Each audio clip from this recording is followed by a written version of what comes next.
Recently, I built this cherry credenza, and during the design process, I decided to use dados for the cabinet joinery. Now, I didn't want to see those dados from the front because I was using solid cherry on this project. Now, that's where a stop or a blind dado comes into play. And what a stop or a blind dado is it's a dado that stops shy from the end of the board. Now, I could have used clamps and double-sided tape and a board for a temporary fence, but I had several of those to do, and that seemed like it was going to take a long time. So, it's perfect time for a jig to speed things up. This is the one that I built.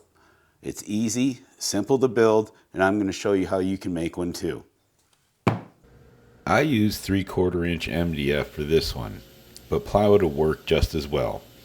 First, I ripped 2 strips at 4 inches wide from a 3-foot long piece of MDF I had. Side note, the length and number of 4-inch rips you need depends on the size of the jig you're making.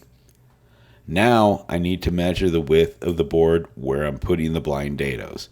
Add 4 inches to either side or 8 inches overall to account for the cross braces. I then cut 2 pieces at that length. I'm going to call these the runners.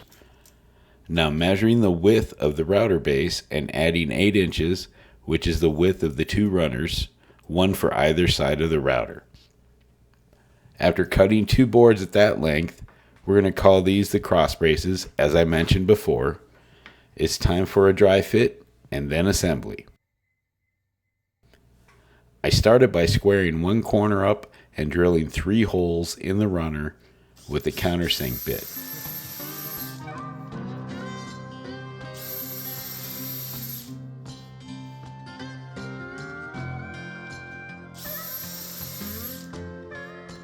Now square up the cross brace to the underside of the runner.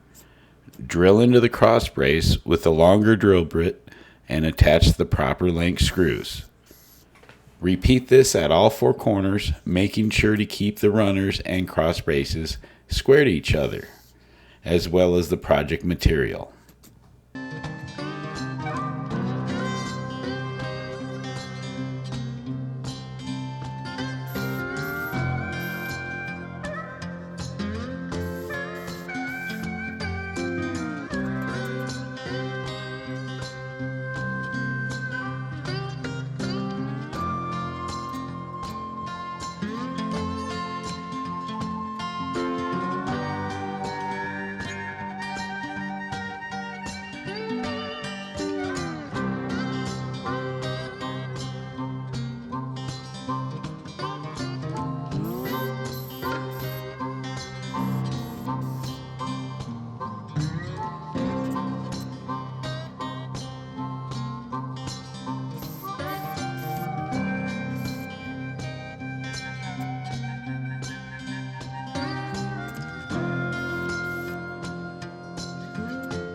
Now I am adding a stop block for the router. This is so the blind dado stops 2 inches from the edge of the workpiece.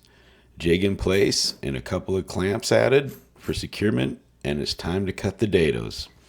With a few passes of the router and a little chisel work to square up the dado, and it's done. Awesome. And there you have it, an easy to make jig that's repeatable and reduces the time to make blind dados.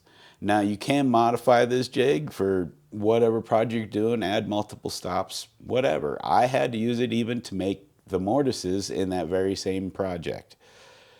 Now I hope this jig helps you out in the future or on any project that you're doing. Thanks for watching and have a great day.